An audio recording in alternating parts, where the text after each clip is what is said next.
Once beneath the watchful stars, once upon the falling leaves, there was a girl.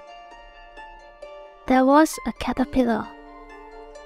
Although burdened by the expectations of the world around her, she gave it her all. Every inch he crawled was like a mile, but he never stopped trying.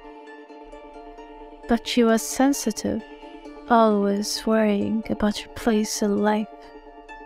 He was small and weak, no match for the predators that ruled his world.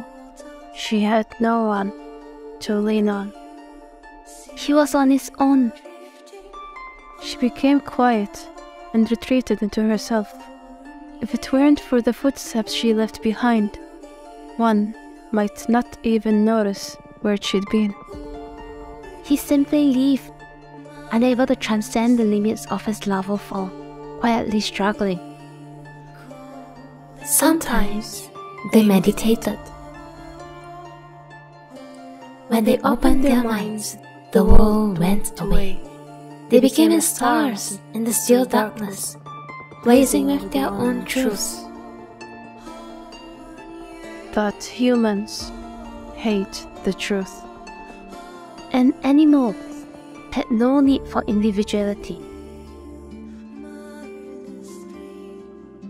They say time heals all wounds, but that's a lie. Time makes them fester. She felt as if she was chained by invisible strings. He felt as if he was caught in a spider's web. Change, however, is inevitable. Their very souls called for it, for a chance to disrupt the status quo, for the chance to stage a revolution. Every fiber of their beings yearned for the power to transform into something new. The girl began to run from her fears, becoming a nomad that wandered from place to place. She followed in the footsteps of the animal guides she saw. The caterpillar, so used to running, stayed in place and built itself a cocoon. As it lay dreaming, it began its metamorphosis. But the girl learned that following the wisdom of animals doesn't cut it in a human's world.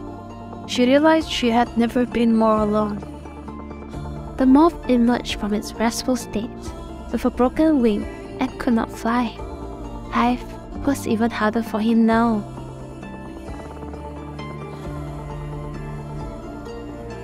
In order to rise, one must first sink down to the bottom. As they say, it is always darkest before dawn.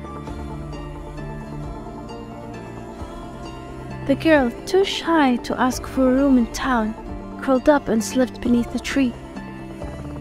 The moth stretched out on the branch he had crawled out, cried a single tear that splashed downwards. The girl woke up to feel wetness on her cheeks. The moth was suddenly aware someone could hear its wailing. Neither knew what to do. "What's wrong?" the girl asked. The moth tried to fly away, but of course, he could not. Please, don't run." The moth did not listen. He began to scurry away on his little legs, but the girl reached up to the branch and gently picked him up. "Let me help you," the girl said. "I'm not worth helping," the moth argued, its breath whispering against her fingertips. "Everyone is worth helping, even you, even me." The moth shook its head. The strong eats the weak, it said. "I'm not strong. You don't have to be afraid of me." The moth sighed. "I thought life would be different once I left my cocoon." "Isn't it?" the girl asked. "I have wings," he said, "but I can't fly." "The worst advice I ever got from a spirit guide was from a bird," she said steadily. "But maybe you'll understand it." What was it? "Just learn to fall." The words struck them both down to their cores.